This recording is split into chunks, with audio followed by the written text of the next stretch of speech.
दोस्तों mobile phone खरीदना बेचना तो देखो चलता ही रहेगा। मैं आपको एक बात बताता हूँ, आज की वीडियो है ना आपके लिए बहुत ख़ास होने वाली है क्योंकि कुछ बंदों ने ना कुछ ऐसी कमेंट करी है जिससे आपको बहुत बड़ा फ़ायदा होने वाला है आज की डेट और ये बातें आपको कोई बताने वाला है भी नहीं। देखो मैंने ना कुछ दिन पहले एक Redmi 9 पावर में बैटरी कैसे चेंज करें, इसके बारे में वीडियो बनाई थी, तो उसकी बैटरी फुली हुई थी। मैंने वो बैटरी निकाल के उसमें नई बैटरी लगाकर दिखाई है, ठीक है? उस वीडियो पे बहुत सारी कमेंट आने लगी, बाकी और भी आजकल की वीडियो पर भी ये कमेंट आने लगी कि भाई मेरे फ़ोन की ना बैटरी थोड़ी-थोड़ी फूलने लगी है। जैसे कि काफ़ी सारे लोगों की कमेंट आती है कि मेरा फ़ोन का है ना थोड़ा बैक कवर फूलने लगा है, हल्का-हल्का पीछे से आप देखोगे तो। तो इसे भाई हल्के में मत लेना। देखो मैं मोबाइल रिपेयर करने वाला हूँ, मैं पढ़ लिख के बातें नहीं बोलता। ये जो हम रिपेयर करते हैं ना, हमें पता होता है भाई बैटरी कितने बुरे तरीके से फटती है, शायद आपने ना देखी हो क्योंकि हम तो इस चीज़ों को देखते रहते हैं। देखो एक तो होती है गैस की लपटें, जो नॉर्मल गैस होती है, उसकी लपटें होती है हल्की-हल्की। एक होती है स्टोव जो होता है ना, पहले स्टोव आया करता है जिसमें मट्टी का तेल डाल के हम प्रेशर बना के जब स्टोव की लपटें निकलती थी ना कितनी तेज, भाई एक होती है वो वाली लपटें। तो बैटरी के अंदर जब लपटें निकलती है ना भाई ऐसी ही निकलती हैं।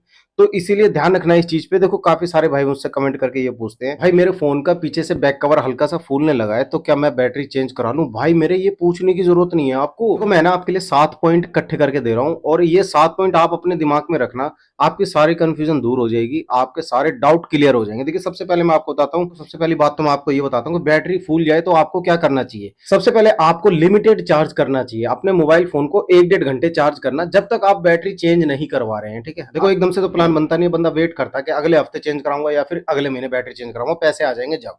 तो आपको जब तक क्या करना है, आपको लिमिटेड चार्ज करना है, 1 डेढ़ घंटा चार्जिंग पे लगाना बस। दूसरी बात ये ध्यान रखना कि बच्चों के हाथ में मोबाइल फोन बिल्कुल मत देना अगर आपके मोबाइल फोन की बैटरी फूल गई है तो, क्योंकि बच्चे क्या करते हैं, बच्चों का काम होता है रील देखना लगातार, भाई साहब फोन गर्म हो रहा होता है, और बच्चों का काम होता है गेम खेलना। भाई साहब गेम खेलते हैं तो मोबाइल फोन इतना गर्म होता है, हीट होता है बहुत ज्यादा।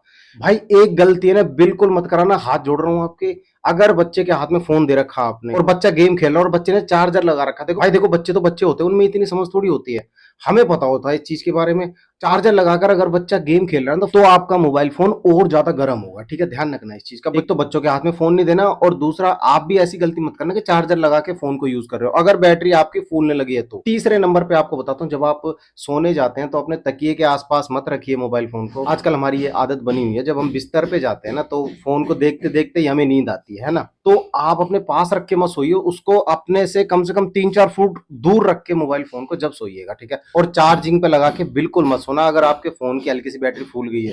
ये मत सोचना कि यार बैटरी जल्दी डाउन हो जाती है, चार्जिंग पे लगा के छोड़ दो, भाई बैटरी ब्लास्ट होने के चांस बन जाते हैं बहुत ज्यादा ऐसे में, ठीक है? उम्मीद करता हूँ ये जो टिप्स मैं बता रहा हूँ आप उन्हें यूज करेंगे, ठीक है? चौथा नंबर आता है हमारा, अक्सर कंफ्यूजन ये होती है, कमेंट में भी पूछा जाता है सर मैं बैटरी कहाँ से खरीदूं? भाई बैटरी आप सर्विस सेंटर से लेना अगर आपको 1 नंबर की बैटरी चाहिए ओरिजिनल, ठीक है? सबसे पहले सर्विस सेंटर, और सर्विस सेंटर में जाने की जरूरत नहीं पड़ती भाई, बहुत सारे बंदों को तो ये भी नहीं पता इसके बारे में, वो सोचते हैं भाई सर्विस सेंटर ढूंढते हैं उसके बाद वहां पहुंचेंगे। भाई आपका फोन है ना स्मार्ट है, ठीक है? इसमें गूगल भी आता है भाई, गूगल चाचा से है ना सीधा आप ये लिख दो, आपका मान लीजिए एमआई का फोन है या वीवो का फोन है, ओप्पो का फोन है, कोई भी हो, वीवो का फोन है तो आप लिखो Vivo service centre near me. भाई बस इतना करके सर्च मारोगे, आपके आसपास जो भी सर्विस सेंटर होगा उसका एड्रेस आ जाएगा, नीचे फोन नंबर भी आ जाएंगे, आप जाओ मत कहीं भी, सीधा वहीं वहीं से फोन मिलाओ, भाई मुझे इस मॉडल की बैटरी चाहिए, मिल जाएगी, कितने की लगेगी, आपको सारी चीज बता देंगे, वो फुल ऑफ कॉस्ट आपको फोन पे ही बता देंगे भाई, और आपको अपॉइंटमेंट भी मिल जाएगा, कब आपको जाना है, कब आपकी बैटरी अवेलेबल हो जाएगी, ठीक है? यहां तक आप समझ गए। छठा नंबर बहुत खास है भाई, फास्ट चार्जर का यूज मत करना। आजकल जो बैटरियां फूल रही है ना फास्ट चार्जर की वजह से फूल रही है भाई, हमें ना सारा दिन रिपेयर करते हैं। मैं आपको दिखाऊं एक बैटरी, देखो ये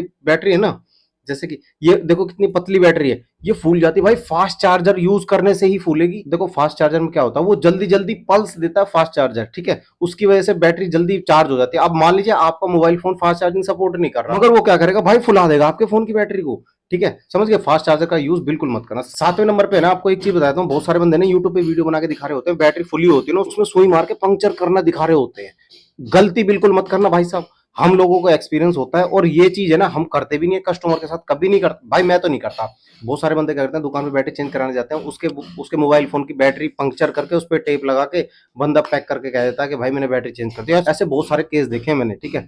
तो आप ऐसी गलती बिल्कुल मत करना कि पंक्चर करने से बैटरी ठीक हो जाएगी, भाई हीट तो होगी। अब पंक्चर करने के बाद जो छेद उसमें बन गया था ना भाई, उससे जहर निकलता रहेगा, पॉइजन की तरह काम करते हैं इसके अंदर जो मटेरियल होता है, ठीक है? लिथियम आयन, ठीक है? तो आपको ये नुकसान भी दे सकता है, आपकी हेल्थ के लिए भी नुकसान देगा। आप इसीलिए कभी भी पंक्चर मत करना, बैटरी को सीधा चेंज कराना बिंदास, जान से बढ़ के थोड़ी है। अगर ये 7 पॉइंट आपको पसंद आए, चैनल को सब्सक्राइब कीजिएगा, लाइक शेयर करना, अपने दोस्तों रिश्तेदारों में भी जरूर भेज देना, वीडियो को शेयर करना। मैं मिलता हूँ आपसे अगली वीडियो में, तब तक के लिए जय हिंद, जय भारत।